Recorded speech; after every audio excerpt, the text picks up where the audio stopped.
28 ans bien comptés, c'est désormais cela la durée de vie de la constitution béninoise, du moins à cette date-ci. Ce qui, quelques années plus tôt, et pour rester actuel, quelques mois encore, n'était pas du tout évident. Est-il besoin de le rappeler à ce jour? Plus d'une tentative de modification de la loi fondamentale ont été enregistrées. Mais aux assauts répétés, elle aura résisté. Les plus marquants auront été ceux d'avril 2017 et de juillet 2018 sous le régime du nouveau départ avec un mois déclaré même, un mois de révision de la Constitution avant de faire un flop. Pour autant, cette longévité exceptionnelle dont jouit cette loi fondamentale lui confère-t-elle toujours toute son authenticité d'antan, tout son aura? 100% bénin. Le numéro du jour, mesdames, messieurs, pour s'y attarder, mais spécifiquement sur les questions des droits humains, l'un des champs d'action phares de la Constitution du 11 décembre 1990. Le débat se sera autour du terme « le régime talon et les droits humains ». La Constitution béninoise, toujours un rempart de spécialistes des questions des droits humains pour nous édifier. À ma droite, il a nom Serge Prince Aboudan, juriste, il est le président de la coalition béninoise des défenseurs des droits de l'homme. Serge Prince Aboudan, bonjour. Bonjour, monsieur Joël, bonjour aux téléspectateurs et bonjour à tous ceux qui travaillent dans l'ombre pour qu'on ait l'émission. Merci pour ce clin d'œil. C'est un énorme plaisir de vous avoir sur une question comme celle-ci, l'homme qui s'est longtemps illustré à travers maints recours devant la Cour constitutionnelle, toujours pour la sauvegarde de ce qui constitue l'ossature de la Constitution béninoise. En face de lui, le président du changement social bénin, une ONG très engagée dans la lutte pour la défense des droits humains et qui s'illustre sur le terrain sans jamais se fatiguer. C'est ce qui se dit de lui. Radmel Ganaro, c'est son nom. Radmel Ganaro, bonjour. Merci de répondre une fois encore à notre invitation, même si ça fait un bon moment par ici. C'est moi qui vous remercie. Oui, le temps passe si vite. Au compte de la Constitution béninoise, aujourd'hui, 28 ans. La Constitution béninoise, dit-on, reste la Constitution de tous les records en Afrique. Cela, il le clame fièrement. Le constitutionnaliste, maître de conférences agrégé et doyen de la faculté des droits et de sciences politiques de l'université d'Abomey-Calavi, l'homme qui porte aussi le flambeau béninois très fièrement. Joël Aïvo, c'est son nom. Et l'en appelle constamment au respect de ce qu'elle a de fondamental et de vital pour la démocratie béninoise. Je vais me retourner vers vous. Serge Prince Aboudan, au-delà de cette fierté, 28 ans de marche, qu'est-ce qu'on garde fondamentalement à cette date sonnante, 28? Je voudrais d'abord rendre hommage à tous ceux qui ont travaillé pour l'œuvre qu'est la Constitution du 11 décembre 1990. Rendre hommage, c'est vraiment sincèrement. Sincèrement parce que si vous lisez, vous revoyez l'histoire politique et constitutionnelle du Bénin, vous allez constater que c'est la première fois où nous avons une constitution qui a résisté dans le temps et malgré tout. C'est une constitution qui a répondu, ou je dirais, qui répond à tout ce qui a comme velléité des politiques pour que le système tel que c'est prévu soit un système en difficulté. Et donc, il faut rendre hommage à ces personnes-là qui ont pu travailler. C'est le lieu, c'est vrai, peut-être qu'ils ne nous suivent pas, mais c'est le lieu de saluer le professeur Léa Maurice, qui est encore vivant, malgré son âge, et qui suit les activités. Et pour ceux qui le connaissent, lorsque vous allez vers lui, vous voyez toute sa fierté de voir que ce qui a été fait avec toute son équipe résiste. Notre constitution du 11 décembre 1990 a 28 ans. 28 ans pour une constitution en Afrique, il faut avoir la fierté de le dire, parce que ça a été une réponse réelle des problèmes que posait l'environnement de 1990, disons la réponse de la vie politique et constitutionnelle depuis l'indépendance, la Constitution du 11 décembre est venue répondre à cela. Est-ce que cette réponse-là est encore actuelle ou est-ce qu'il faut travailler pour améliorer? C'est toute la problématique qui reste. Mais la Constitution du 11 décembre 1990 reste l'une des meilleures que nous avons connues depuis l'indépendance à ce jour. Pourquoi? Parce que cette Constitution a donné la place à la personne humaine, à la protection de la vie humaine. Et à travers ça, les droits humains, les libertés fondamentales, la justice, tous ces éléments-là fondent notre Constitution. Et vous verrez qu'au cours de l'émission, on pourrait dire la place des droits humains dans cette Constitution. Ah oui, là encore, une autre fierté, souligne-t-on, pour toujours cette Constitution. Ahmed Galaro, vous qui avez aussi l'habitude de travailler beaucoup avec, ça constitue l'un des outils de base du travail que vous faites au quotidien. Mais quand vous prenez un peu de recul, vous observez cette Constitution, est-ce que vous vous permettez de conclure un peu comme c'est Prince Aboudjan, que ça reste une fierté, même s'il y a des toilettages possibles à faire? Merci. Je crois que toutes les fois que Serge s'exprime sur la question, j'ai pratiquement plus grand chose à dire. Sinon, juste rappeler que nous sommes suivis. Nous sommes membres d'une communauté internationale de valeurs et de principes. Les gens nous suivent. Les gens nous prennent en exemple. Je dois vous dire que les lignes en matière de droits de l'homme bougent sérieusement.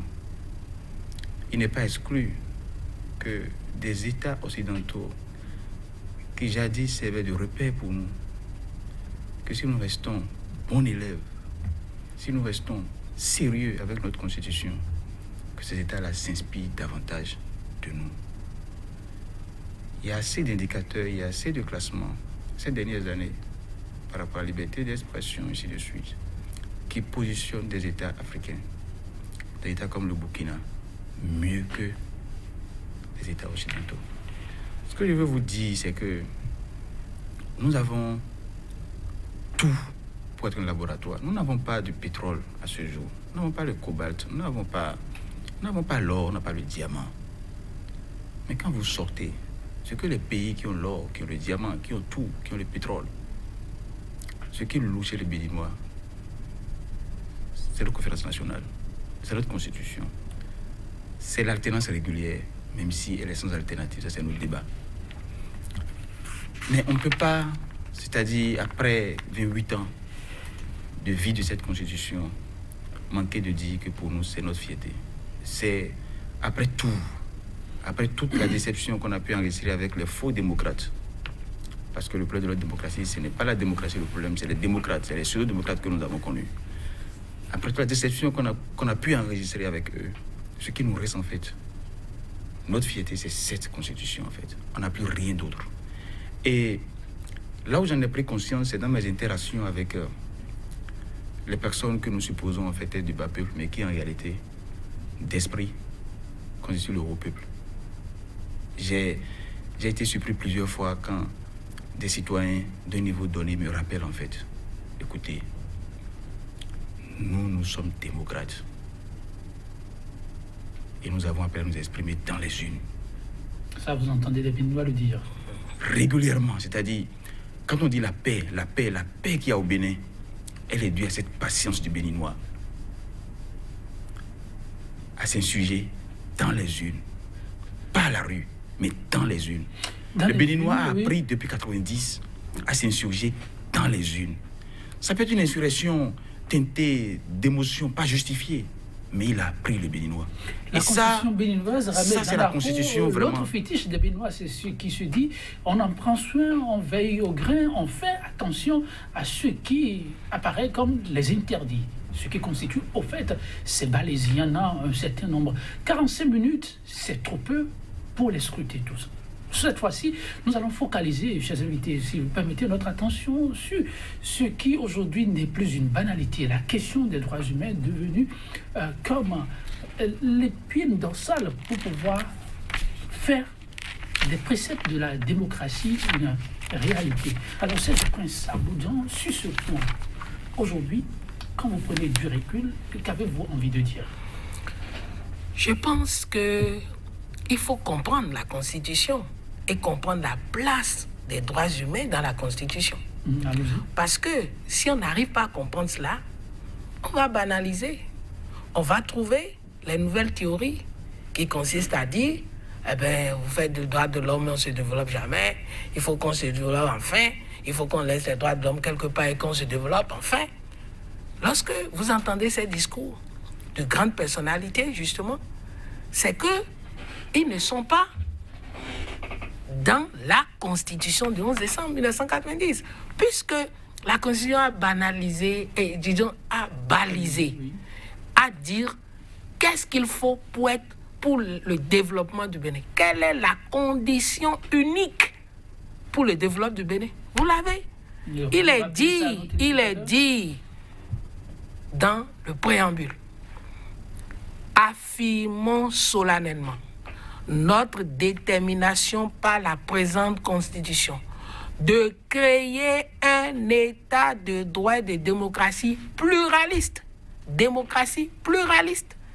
dans lequel les droits fondamentaux de l'homme, les libertés publiques, la dignité de la personne humaine et la justice sont garantis, protégés et promus comme la condition nécessaire au développement véritable. Comme la condition nécessaire au développement véritable. Ce qui veut dire que la condition du développement véritable de notre pays, c'est le respect, la création de l'état de droit. Un état de droit, de démocratie pluraliste, dans lequel on respecte les droits fondamentaux, les libertés publiques, la dignité de la personne humaine, la justice. Et lorsqu'on dit ça, on a comme l'impression que c'est banal. Mais on vient renforcer ça à l'article 68. Et c'est ça la réalité. Et ça, les Béninois, l'article 68 vient dire que lorsque nous sommes en guerre, lorsque nos institutions sont menacées, lorsque les accords internationaux ne sont plus en vigueur, le pays est en difficulté et qu'on n'a plus de porte de sortie, le président de la République, lui, il a un pouvoir exceptionnel.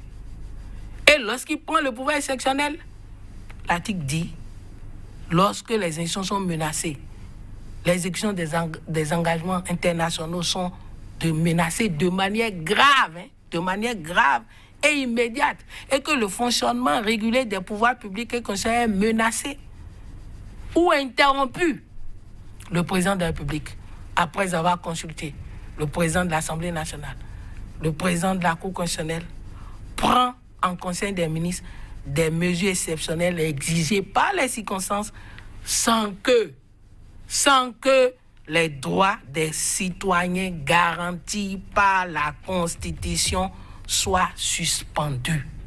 Ce qui veut dire que même dans un temps de guerre, même si nous sommes en difficulté, même si le pays est arrêté, on ne prend pas de mesures. Le président n'a pas la possibilité de prendre des mesures qui violent les droits humains. Lorsque vous avez une constitution comme ça veut dire que la place des droits humains est capitale. Et donc, quelqu'un qui n'intègre pas cela dans la direction, dans la gestion de notre pays, n'est plus dedans. Il faut qu'on range cela. Ce qui veut dire que lorsque nous sentons des violations des droits humains, nous sommes obligés de nous questionner, de savoir si dans notre Constitution, on est dans notre Constitution ou on ne l'est pas. Et c'est justement le rôle que les acteurs que nous sommes, défenseurs des droits humains, activistes des droits humains, nous faisons pour rappeler. Et je donne un exemple simple chaque fois. Oui. Vous voyez, le gouvernement a la possibilité de faire tout ce qu'il faut de beau pour notre pays. La loi ne l'interdit pas. On veut nous faire un pont. La loi dit c'est bon. On veut nous faire des routes. La loi dit c'est bon. Tous les citoyens sont d'accord. Mais lorsque vous voulez le faire, il y a des règles. Je prends un exemple. Vous voulez nous construire un pont. C'est bon. Excellent. Mais l'article 22 vient dire les conditions. L'article 22 dit que le droit de propriété est inaliénable et que quelqu'un qui a son droit de propriété, là où vous voulez construire le pont, qui est d'utilité publique, qui est heureux, qui est bon pour notre pays, c'est quelqu'un-là qui a construit sa baraque et qui a un titre de propriété, qui a construit son magasin et qui a un titre de propriété et donc qui est propriétaire. Que vous voulez prendre cet espace, l'article 22 dit juste et préalable dédommagement. C'est bien dit préalable dédommagement. Il faut le faire avant. Justement, on ne vient pas le matin, on dit nous voulons construire la route, nous voulons faire ci, nous voulons faire des ponts, on casse. Et après on discute. Non. Alors, vous nous amenez sur le terrain de la réalité des droits de l'homme. Et pour ça, oui, Changement Social Bénin a offert aux citoyens béninois et au monde entier un fabuleux document. Ralmeg Ganaro, pour nos téléspectateurs, vous êtes, je dirais pas amusés, vous êtes jetés à l'eau pour faire un peu comme le diagnostic du point qui peut être fait et de comment faire pour colmater les brèches, s'il y a brèche à colmater de façon séquentielle. Qu'est-ce qu'on peut retenir sur chacun de ces points-là? On commence par ce qui paraît dans l'air du temps. Dans peu de jours, les Béninois iront aux urnes. Et vous semblez dire que là aussi, il y a des questions de droits humains pour rester toujours collé à la Constitution béninoise. Qu'est-ce qu'on peut en dire? Au fond, je vous remercie pour la relance. Je pense que c'est le lieu de rendre hommage. Rendre hommage à des jeunes activistes, qui depuis ces dernières années quand même ont trouvé un intérêt à faire du monitoring, à s'investir davantage aux questions de gouvernance publique. Et c'est leur œuvre aussi que nous avons publié au lancement de la quinzaine pour la DUDH, pour les 70 ans de la DUDH. Si nous avons lancé le point citoyen qui a retracé quelques faits et actes majeurs de violation des droits de l'homme ces dernières années. Si nous l'avons fait, en fait, Changement Social Bénin a travaillé avec l'appui de la MDSC, mais c'est les jeunes qui ont pris cas par cas, ont travaillé dessus, et dedans, ce que j'ai mis dans leur effort, c'est qu'ils n'ont pas mis, en fait, leurs observations, leurs opinions personnelles. Ils ont juste exposé les faits, ils ont juste exposé les instruments, libre à chacun de comprendre où est-ce que le Bénin se situe dans ces conditions-là, tout simplement. Et j'ai bien envie de faire suite à Serge, et aussi à ma dernière intervention pour dire en fait que nous avons de l'avance sur beaucoup de pays. Et ça me ferait mal ça me fait davantage mal de voir nos gouvernants, pas seulement ce gouvernement, mais d'autres gouvernements, c'est-à-dire nos gouvernants en général, ça me fait mal de les voir, c'est-à-dire aller chercher ce que nous avons déjà. Par rapport, par exemple, au renseignement, la situation avec Boko Haram au Cameroun, au Nigeria, avait suscité assez de réactions et assez de recours devant la Commission africaine. Et les plaintes de mauvais traitements, de procédures exceptionnelles, judiciaires exceptionnelles, par rapport aux personnes ou par rapport aux présumés terroristes dans ces pays-là, a amené ces États, le Nigeria et surtout le Cameroun, à prendre des mesures drastiques. Amnesty et d'autres institutions internationales, d'autres ONG internationales ont dénoncé la situation.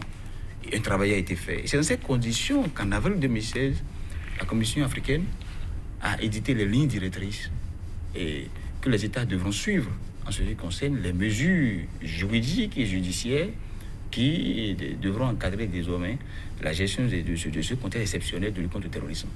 Entre autres choses, il y a le renseignement qui est l'épine dorsale.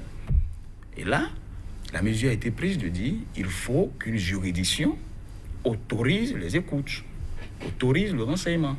Ça doit être un mécanisme juridictionnel qui autorise le renseignement. Après ça, tout ça là surfe sur les principes du pacte et la déclaration de choix et bien d'autres instruments internationaux qui traitent de ça. Mais vous savez, quand vous lisez l'article 68, in fine dont vous parlez, mais l'article 68, in fine, par rapport à l'impossibilité de suspendre les droits fondamentaux, pour moi, a déjà de l'avance sur les directives de la Commission africaine. Alors aujourd'hui, c'est nous avons déjà de l'avance. Nous avons déjà de l'avance. C'est pour dire en fait que ça fait mal. Moi, je ne suis pas fier de rappeler un instrument d'avril 2016 à mes gouvernants sur la question du renseignement. Parce que la lecture, comme vous le dites, une appropriation, une assimilation cohérente de notre Constitution, l'article 108 in fine, montre déjà que quel qu'en soit, encore que nous ne sommes même pas encore dans le contexte des Camerounais Mais ou des Nigériens, mais c'est que... On est à l'heure du bilan et les dirigeants veulent savoir. C'est pour vous montrer... Aujourd'hui, on fait le point, qu'est-ce qu'on retient par rapport à cette acte. La Si loi vous sur le prenez, renseignement, par exemple... une avancée pour le Bénin, parce qu'il faut clarifier, C'est déjà un effort louable pour un gouvernement que de vouloir légiférer dans un espace où il y avait un vide juridique. Ça, il faut saluer. Le gouvernement a voulu combler un vide juridique. Parce que vous savez, pendant des décennies, les citoyens ont été écoutés. Mais sans qu'il y ait une suite, sans qu'il y ait une contre-surveillance ou bien sans qu'il y ait, disons, une légitimité de ce qui se faisait. Mais ça se faisait. Mais il faut dire, bémoliser, que ces écoutes n'avaient aucune valeur probante dans une procédure judiciaire. Donc les écoutes faites au Bénin des décennies durant, n'ont aucune valeur probante devant une juridiction, sauf dans les cas exceptionnels prévus dans le code de procédure pénale ou des procédures spéciales. Mais ce n'est pas généralisé. Mais les écoutes d'envergure, comme les renseignements le font, et qui ont été faites au Bénin depuis des décennies, ne pouvaient valoir devant une juridiction. Donc, c'était déjà louable que de penser légiférer en ce sens. Alors, mais là, vouloir légiférer en ce sens, et donc désormais pouvoir avoir des éléments, c'est-à-dire probants contre des citoyens devant une procédure judiciaire, ça suppose donc qu'on prenne toutes les précautions de respect de l'équilibre d'avoir des pouvoirs et du rôle des pouvoirs dans une démocratie, dans l'état de droit. Ce qui suppose que le mécanisme administratif prévu dans la loi sur le renseignement pour autoriser l'écoute, c'est-à-dire par exemple, vous avez, et puis pour valider l'hypothèse d'une certaine juridicité de ce mécanisme, vous y trouvez 2 ou 3 magistrats qu'on y a affilés, ça pose un problème. Ce n'est pas ce qui est recommandé. Il faut qu'un juge apprécie de la pertinence d'une écoute qu'on veut exercer sur un citoyen. Et je vais même plus loin. Voyez-vous, par exemple, dans votre office, vos journalistes, le socle même de votre office, c'est la sécurité de vos renseignements, votre source. Et c'est sacré chez vous que vos sources sont protégées. On vous protège même de ne pas devoir dévoiler ça, quelles qu'en soient les circonstances. Ça veut dire quoi? Ça veut dire qu'on ne devrait pas aussi vous contourner pour accéder à votre source.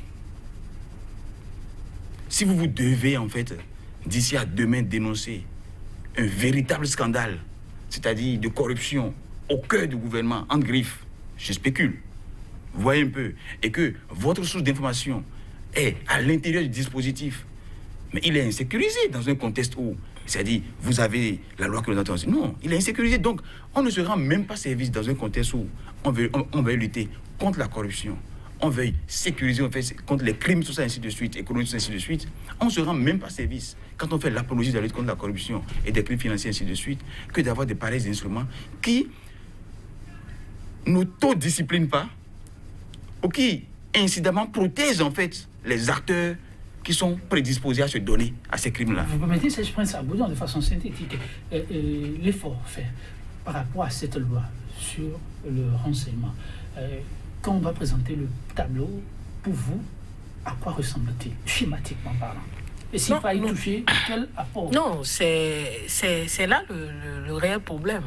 Le réel problème, c'est que quelquefois, on voit chez les législateurs une volonté ou une situation de ne pas intégrer les normes qui existent. Les principes. C'est des principes. On peut bien faire. Et d'ailleurs, on fait bien de vouloir légiférer. Mais bien. En voulant le faire, il faut respecter les normes. Il faut se départir de tout. Ce n'est pas l'esprit. Pas été respecté. Bien sûr que oui. Puisque si vous observez le commentaire, d'ailleurs, ça a été mis dans le point. Est-ce que c'est un organe juridictionnel qui autorise? Non, c'est une commission. Et là encore, comme j'aime bien le faire, moi j'ai un recours là-dessus. Puisque la commission n'a pas encore été installée. J'attends. Je ne sais pas si ça a été installé, mais moi j'ai été obligé de faire un recours parce que c'est un secteur sensible. Un recours préventif. Oui, j'ai dit, mais je n'ai pas vu la commission depuis. Dites-moi si la commission est installée. Si ce n'est pas installé, quelqu'un a dû violer la Constitution puisque on devrait asseoir cette commission dès lors que la loi a été votée. J'attends la décision de la Cour pour dire qu'il y a des volets très sensible, Très pour sensible, les hein. questions des droits Très de l'homme. sensible. Il faut faire très attention parce que, et c'est ça l'environnement dans lequel nous sommes. Lorsque vous refusez de suivre les lignes directrices, lorsque vous refusez de tenir compte de la lecture que les juridictions ou les organes non juridictionnels ont déjà donné, appréhendé sur le sujet, mais lorsque vous ne le faites pas, le citoyen, maintenant, qui connaît le système, sort de votre contexte national pour aller quereller devant ces juridictions-là vos lois. Et on a des flops où c'est à l'international qu'on rejette votre loi. À l'international qu'on dit cette loi-là n'est pas conforme aux instruments. Et ça, et pourtant, nous pouvons réfléchir en interne pour éviter cela. En fait, vous savez, c'est-à-dire, je dis, lorsque vous avez un gouvernement qui dit « je vais lutter contre la corruption », et vous savez, la lutte contre la corruption, ça doit... La première cible, c'est les lanceurs d'alerte. C'est la sécurité des personnes qui peuvent lancer l'alerte. Et comment on lance l'alerte? L'interaction des lanceurs d'alerte, les journalistes et consorts, nous activistes. Mais il faut qu'on soit sécurisé. Ne me demandez pas dans un environnement où le bourreau ou le corrompu que je vais dénoncer en fait à tous les leviers. Comment ça? C'est-à-dire, c'est assez compliqué. C'est assez compliqué. Oui. C'est-à-dire que le bourreau pourrait-il avoir tous les leviers en main? Je vous dis que le montage du mécanisme de l'institution, ils vous diront en fait qu'en France, c'est un tel mécanisme. C'est ce qu'ils vous diront en fait. Mais ce qu'ils ne savent pas, ou bien ceux qui ne capitalisent pas, c'est qu'en France, à ce jour, on parle d'autorité judiciaire. Au Bénin, nous sommes allés loin. Nous parlons de pouvoir judiciaire. Mais quand vous voyez la poursuite des hommes politiques en France, vous vous imaginez l'influence d'une autorité judiciaire dans un contexte où on a un pouvoir, où le pouvoir est carrément, et tout le monde le sait de façon récurrente depuis des années, inféodé en fait à l'autre pouvoir. Ça veut tout dire. Donc, il ne faut pas transposer les mécanismes d'un pays, d'un contexte à l'autre. Les autres qui parlent même d'autorité judiciaire, mais l'autorité judiciaire est si puissante face aux politiques, face à l'exécutif, que vous vous demandez, mais diantre, c'est plus qu'un pouvoir. Mais ici, nous sommes allés loin. Nous avons dit que nous avons un pouvoir judiciaire, mais qui n'envahit même pas une autorité quand on voit les performances de la France. Pour vous dire, en fait, il faut savoir qu'est-ce qu'on prend comme modèle.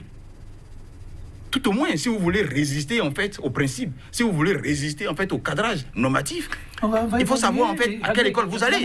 Ils sont un certain nombre de Béninois à de plus en plus décrire un certain nombre d'arrêtés et de décrets relativement au droit de manifestation. Et pour eux, ça frise déjà une façon de brimer les lois fondamentales. On, paraît-il, confond ça très rapidement aux droits humains. Qui confond ou qui est dans la justesse de la demande là? Non, je crois que nous avons, je l'ai souvent dit à Serge, et nous avons une obligation, et à d'autres collègues, nous avons une obligation pédagogique. L'autorité gouvernementale à tous les étages a même lui-même besoin d'une éducation aux droits humains. L'autorité gouvernementale à tous les étages a lui-même besoin, je dis, passant par ministre, préfet, et maire, et policier, il a même lui-même, il a besoin lui-même, je dis, il a des réformes actuellement. Non, je dis, il y a un besoin, je dis, il y a un besoin dans la formation de spécialités. Quand on forme, c'est-à-dire le magistrat, le policier, le gendarme, le préfet, je dis, il y a un minimum d'assimilation. Parce que, vous savez, il y a l'article 47 de la Constitution. C'est le portail des instruments internationaux dans notre Constitution. Les droits fondamentaux, là, ne font qu'en fait répondre que de nos engagements internationaux. Ça veut dire quoi? Quand on s'engage, là, il faut honorer au local. Et pour honorer au local, c'est l'œuvre des personnes qui détiennent le pouvoir républicain et qui les exercent au quotidien, ceux que nous avons, les préposés d'État. Et ces gens, je ne voudrais pas tout de suite d'abord dire, c'est une mauvaise foi. Parfois, vous allez en audience, parfois, vous les surprenez dans un séminaire, parfois, vous les écoutez, vous dites, mais diantre, le monsieur est de bonne foi, il ne savait pas. C'est-à-dire, il est ignorant, en réalité, du principe. Donc, lorsque vous voyez une autorité, par exemple, faire passer un droit ou une liberté d'exercice du régime déclaratif pour un régime d'autorisation, vous comprenez, en fait, que nous avons manqué, peut-être, de l'aider à comprendre son mandat, tout simplement. Et donc, je ne voudrais pas... C'est pour ça que je vous dis, j'aime pas tout de suite penser que mon vis-à-vis est de mauvaise foi. Quand vous voyez la récurrence des décisions, vous vous dites immédiatement qu'il y a un problème de compréhension de son mandat. Alors, parce qu'en réalité, nous, ONG, non, j'insiste, oui. Nous, acteurs non gouvernementaux, nous avons pour mission de faire la vérification sur le terrain, de restituer et d'accompagner au cas échéant pour les mesures correctives. C'est ça notre mission. Mais les principaux responsables d'exécution, de mise en œuvre des engagements internationaux, ce n'est pas nous. C'est les préposés d'État, c'est les autorités, c'est ceux à qui on donne, c'est-à-dire toute l'apparence dissuasive pour pouvoir conduire les bonnes politiques. Et quand ces gens-là n'ont pas la maîtrise du contenu de leur mandat, mais c'est foutu. Alors, et donc, faire passer très facilement des droits, des libertés qui sont au régime déclaratif, le fait sans le savoir du régime, c'est-à-dire d'autorisation, c'est grave. Et je vais aller plus loin par rapport au décret concernant les étudiants, par exemple. Aujourd'hui, le décret est en application. Ils ont fait les élections. Expliquez-vous pour nos téléspectateurs, quel décret? Il y a eu tellement de décrets. Le décret, après la décision sur la suspension, il y a eu le décret qui organise en fait les élections au niveau des associations estudiantines. Ce décret va jusqu'à fixer, jusqu'à proposer en fait la durée des mandats, tout ça, ainsi de suite. Voilà. Les questions d'organisation interne. Mais notre constitution, les instruments internationaux, même les dernières lignes directrices laissées à toute l'Afrique, pas à notre compatriote, à la Pénigansou, alors à la Commission africaine, interdisent clairement l'immiscion de l'autorité dans l'organisation interne des associations. Ce décret est en violation de tous ces instruments normatifs. Mais vous savez, il faut en avoir connaissance pour savoir qu'on fait mal. Je suis davantage dans une posture pédagogique. Vous appelez je me dis, à la formation il faut davantage instruire, former sur le niveau d'engagement du Bénin par rapport aux instruments internationaux. Alors, il faut davantage former aussi sur le niveau d'appartenance du Bénin. Les arrêtés et décrets pris jusqu'à présent que certains acteurs de la société civile agitent, surtout les enseignants, on les a souvent entendus parler de décrets et d'arrêtés liberticides. Est-ce que ces dernières années, on en a véritablement connu? Pour être précis. L'indicateur pour moi, c'est les décisions de la Cour. En tout cas, de la Cour constitutionnelle.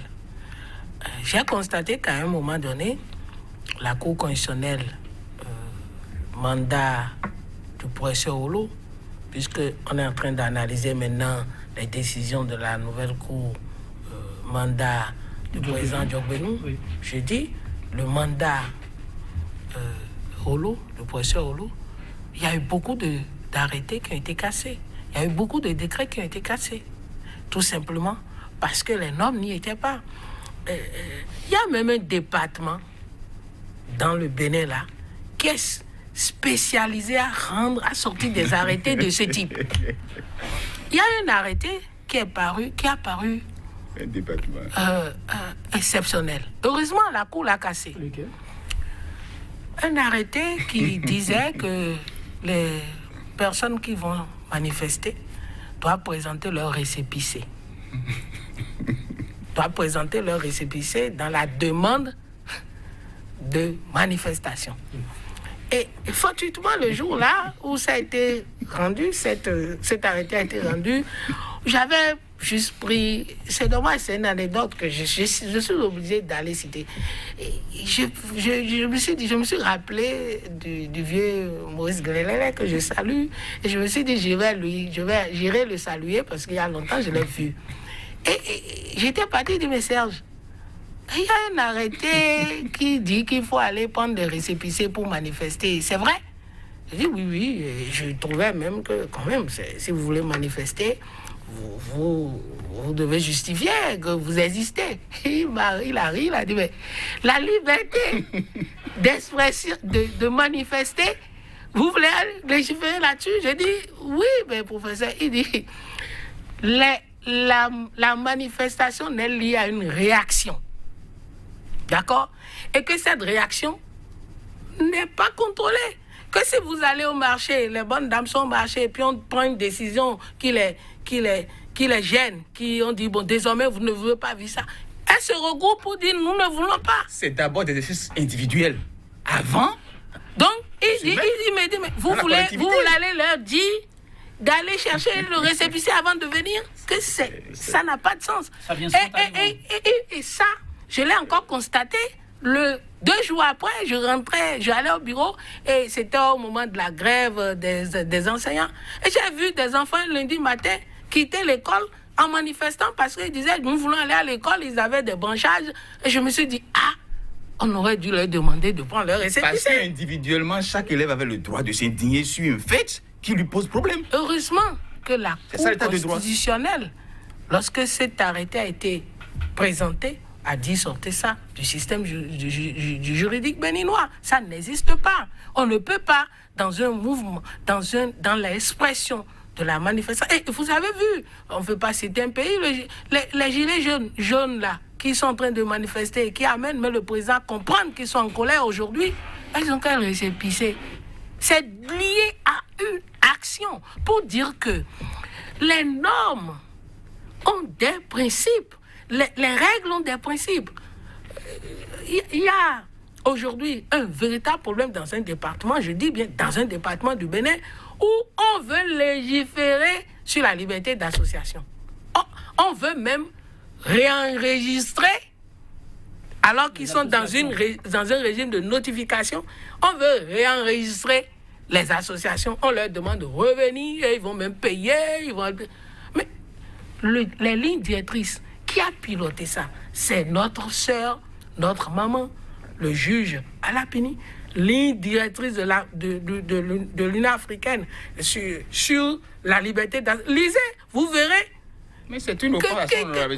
Vous verrez que ça ne peut jamais se faire. Vous m'excusez, mais il y a une expression qui revient quand on parle de ces cas-là, qu'on ne peut que rappeler aussi, mais on a entendu les autorités dire qu'ils sont dans l'innovation. Ils voudraient bien que le Bénin soit l'exemple. Ce qui avait été fait hier, il y a quelques croix. Oui, tout à fait normal, mais en voulant faire, il y a des normes. Il y a des normes. On ne peut pas innover en passant outre les normes, en passant la Constitution. Il y a des réflexions qui sont menées au niveau de l'État et qui sont très heureux. On vient de citer. Nous avons commencé à dire. On a légiféré sur des choses importantes. Pour prendre des initiatives de réforme. Mais vous savez, il faut faire attention. J'ai comme l'impression qu'il y a comme un syndrome de l'intelligence achevée. C'est un syndrome errant depuis quelques années dans ce pays, qui amène des acteurs à penser que parce que par la force des unes ou parce que par la force des choses, on est en position donnée, on est forcément obligé de devoir répondre intellectuellement de tout. Non, on est en République. Ça veut dire que vous avez des forces, vous avez des personnes à associer. La participation, c'est la clé de la démocratie. Vous avez des instances, des acteurs que vous pouvez associer à vos réflexions, qui vous diront, ici il y a une limite, ici il y a une limite, ici il y a une limite. Mais si vous vous emmurez, si vous vous pensez capable de tout, vous commettrez assez d'erreurs. Heureusement qu'il y a des gens qui travaillent, qu'il y a des jeunes qui sont maintenant volontaires, engagés, qui travaillent et qui disent, nous n'allons pas asseoir un mémoricide. On va rappeler pédagogiquement. L'écoute qu'il faut. Nous essayons justement, la preuve c'est que vous les avez vus s'exprimer dans le document. Nous essayons de les motiver à poursuivre l'œuvre. Il y a une question qui taraude bien des esprits quand on évoque ces questions de droits humains depuis quelque temps au Bénin. Il s'agit de la question de la défense. Il y a un cas récent qui a défrayé la chronique où un avocat venu d'outre-mer a dit même qu'il découvre des choses au Bénin. Des choses qu'il n'aurait jamais espéré découvrir un jour et qui, pour lui, ne relèvent pas de l'innovation. Je fais court, la question du droit de la défense au Bénin. Oui, ça a été relevé aussi dans le point. Ah, donc c'est sérieux? Oui, vous savez, principe du contradictoire, droit de la défense. Il y a des décisions de la Cour constitutionnelle encore qui sont pour nous des indicateurs. La Cour a eu des décisions en ce sens. Vous savez, il faut faire attention. C'est un constat pour tout le monde, par exemple, avant que j'aille au dossier spécifique que vous voulez mentionner. Mais quand vous prenez, par exemple, la question de la justice financière, c'est une faiblesse de notre système judiciaire. Nous n'avons pas de magistrats spécialisés à la justice financière, pour la question de la justice financière chez nous. Il faut les former. Et je crois que l'ancien garde des Sceaux, maintenant de l'autre côté, a commencé un travail sur ça. Il avait ça comme préoccupation. Non, oui, ça comme préoccupation. Il tenait à ce que nous ayons une justice financière. Mais quand vous avez déjà une faiblesse judiciaire en ce qui concerne la justice financière, et vous voulez combattre la corruption, et vous lancez un rapport d'audit, par exemple, Et on sait que, et on imagine la force que ce rapport-là pourrait avoir dans la suite de la procédure judiciaire. Mais vous trouvez normal, par exemple, que ça ne suit pas la contradiction, cet audit-là? C'est un minimum. C'est pour ça que je vous dis en fait que, au-delà de tout, il faut tenir compte de son contexte, de ses faiblesses et aussi s'arc-bouter aux principes fondamentaux de droit. Et là, vous faites du clean. On ne peut pas accepter l'impunité dans une...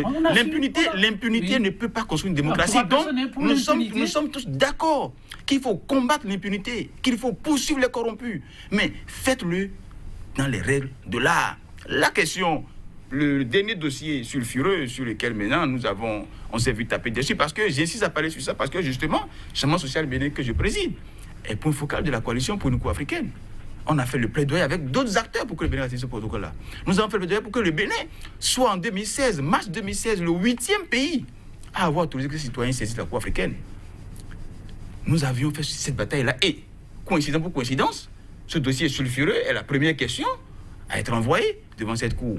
Et à titre provisoire, en situation d'urgence, il y a une décision qui vient de sortir. Vous savez, je pense qu'on peut s'éviter beaucoup de choses. J'entends dire... Certains magiciens que vous avez invités, des gens que j'entends, des gens disent, mais oui, souveraineté, mais oui, tout ça, je vais vous dire quelque chose. Il ne faut pas davantage prédisposer ces mécanismes contre notre pays. Parce que ces mécanismes juridictionnels ou non juridictionnels sont les gardiens du temple, soit au niveau régional, soit au niveau international. Et il ne faut pas se faire remarquer de façon très négative. Serge Prince Abouzan, sur la question. Non, ma lecture que je fais, et je l'ai déjà dit, je crois, même sur ce plateau, une fois. Je dis, lorsque les institutions, telles que prévues dans notre mécanisme, ne fonctionnent pas, le conflit sortirait du Bénin. C'est normal. Pour moi, si l'on pense que dans un système comme le nôtre, en matière de droits humains, respect des libertés fondamentales, tel que c'est prévu dans notre Constitution, on peut jongler, on peut faire les choses en ne tenant pas compte des normes. Et que les institutions qui sont chargées d'arbitrer refusent d'arbitrer, mais vous aurez les sorties. Et c'est ça qui pour moi, qui me gêne. Vous voyez, il y a longtemps que ces mécanismes existent et qu'on n'a pas vu des procédures qui sont allées vers. Ce n'est pas parce que ça n'existe pas, c'est parce qu'il y a un dynamisme de correction. Vous savez, la toute première fois où le comité des droits de l'homme des Nations Unies a été saisi sur le cas du Bénin, nous avons été les initiateurs. Moi, j'ai été l'initiateur, par exemple. Mais j'ai eu des difficultés parce que la Cour a tout fait pour faire un revirement, pour m'empêcher d'aller.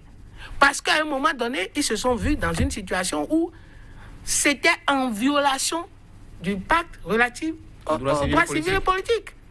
Mais si vous passez outre les instruments et que vous violez lamentablement les instruments et que les institutions qui sont chargées de regarder cela passent, mais vous aurez des conflits. Je vous dis, ce n'est pas que je pressens.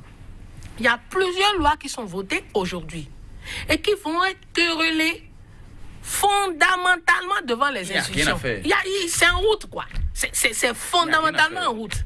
Parce que les principes sont complètement violés. Ces instruments sont violés. Et là, je demande aux acteurs qui ont la possibilité de geler, de travailler pour les normes et qui sont payés pour ça. C'est-à-dire que nous, on prend de notre argent pour renforcer ces institutions-là. On prend de nos ressources pour renforcer ces institutions, pour les payer, pour leur donner les moyens. Et il faut qu'ils rendent ce qu'ils doivent rendre. Si les institutions cessent de jouer leur rôle, vous aurez des conflits à l'international. Et on va on en aura beaucoup. Les dernières lois qui sont parties, telles que j'ai vu partir et telles que j'ai vu la motivation des jeunes. Vous savez, dans la motivation des jeunes, c'est la première fois, moi, j'ai vu que 376 jeunes ont fait un recours à la Cour constitutionnelle. Sur l'article 40 de la Constitution. 376. Serge Prince Aboudian, vous allez devoir conclure. Pour dire qu'aujourd'hui, la question de la citoyenneté, de la veille citoyenne, ça a dépassé même les activistes que nous sommes. Parce qu'aujourd'hui, les jeunes ont pris le relais. Et dès qu'ils ont pris le relais, attendez-les devant le comité des droits de l'homme, attendez-les devant la Cour africaine, attendez-les devant tout ce qu'il y a comme organe juridictionnel, et le débat va se faire. Comptez sur nous. Ce que nous faisons est si pacifique que notre activisme, ce n'est pas celui qui envoie les jeunes à la rue. Merci. C'est l'activisme judiciaire au plus haut niveau. Serge Prince Aboudian, mesdames, messieurs, vous l'avez compris, c'est un sujet qui semble bien banal, mais très profond. Le temps ne suffit jamais d'en parler suffisamment. Ce n'est qu'un plateau, parmi tant d'autres, c'est promis. Reste à la disponibilité des acteurs pour nous aider à mieux comprendre certaines subtilités qu'il faut forcément apprécier et saisir. 100% Bénin pour le numéro du jour, on s'en arrête là. Je vais vous faire compagnie sur cette citation du célèbre militant afro-américain des droits civiques, Martin Luther King. Je le cite: « La moindre injustice, où qu'elle soit commise, menace l'édifice tout entier. Ce terre est une caution tacite pour voir l'édifice s'écrouler. Où que vous soyez, quoi que vous voyez, et qu'il faut en parler. Vous sachez désormais, vous savez plutôt désormais ce qu'il vous reste à faire. Quant à nous, on sera toujours là pour vous tendre le micro.